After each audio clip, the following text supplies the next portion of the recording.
In September 2010, a nuclear physicist named Ali Mohammadi left his home in Tehran to go to work. He never made it. A motorcycle parked on the street where he lived detonated the moment he stepped off the curb. The blast was surgical, calculated to kill one specific person at that specific address on that specific morning with no meaningful collateral damage.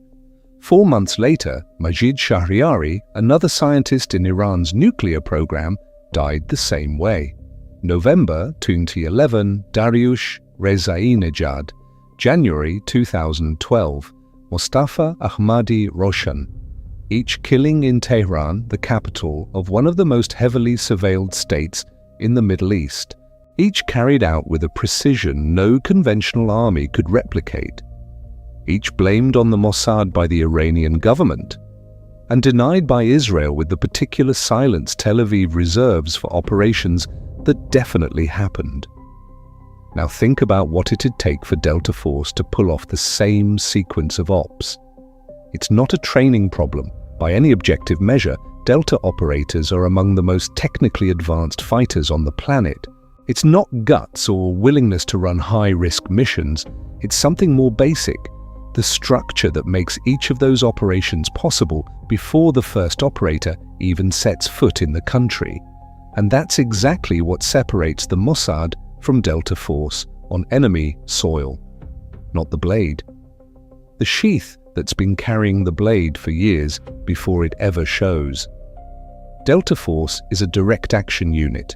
That means it exists to run missions, raids, rescues, high-value eliminations, inside operational windows measured in hours. Delta's edge is execution, speed, surprise, controlled violence, and precision inside an extremely tight time envelope. When Delta goes into a country, the clock's ticking. Every extra minute is extra risk. The goal is to get in, finish the job, and get out before the adversary's security apparatus can mount an effective response. The Mossad works on a completely different timescale, not hours, years. Syria, the Mossad division responsible for overseas operations, builds infrastructure in hostile countries over stretches of time that make any comparison with American direct action ops fundamentally off.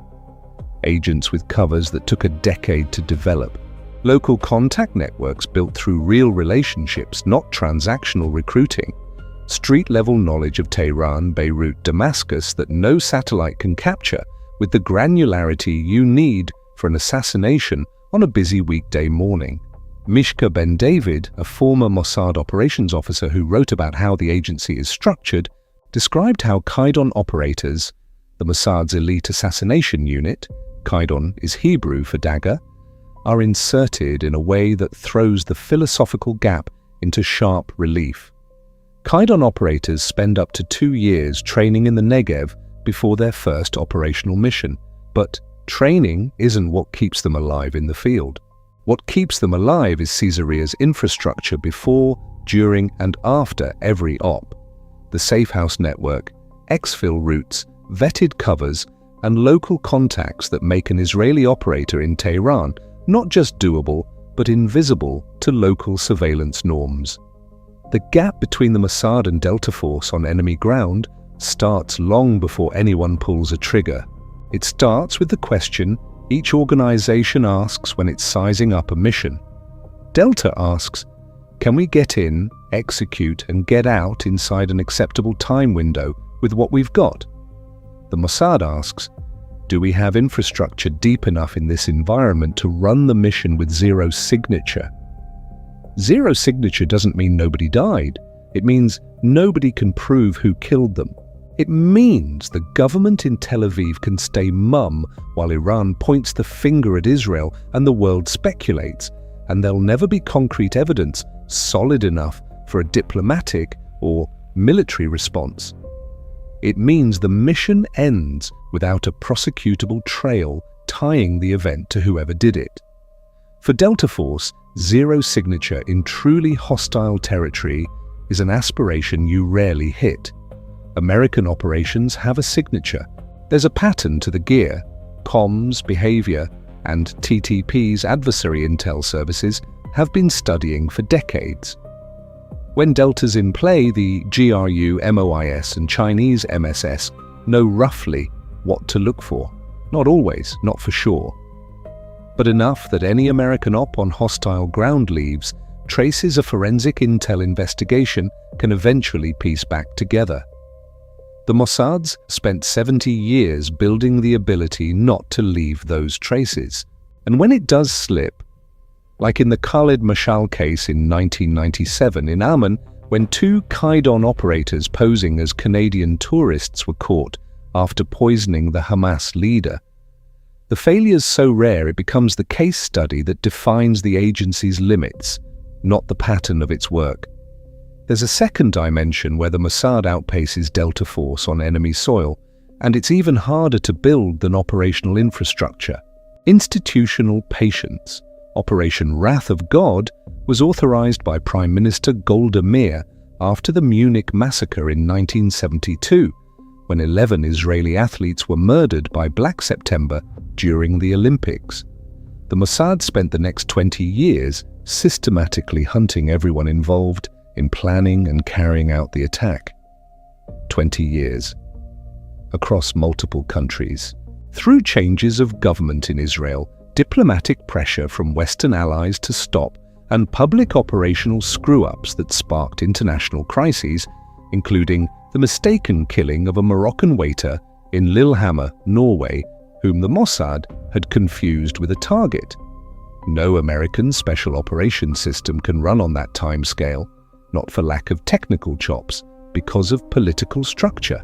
The US system for authorizing lethal missions abroad, reshaped again and again after 9/11, after the CIA drone program, after Edward Snowden, has approval cycles measured in weeks or months, legal reviews that demand documented justification, and congressional oversight that makes decade-long operations almost impossible to sustain without leaks or scandal.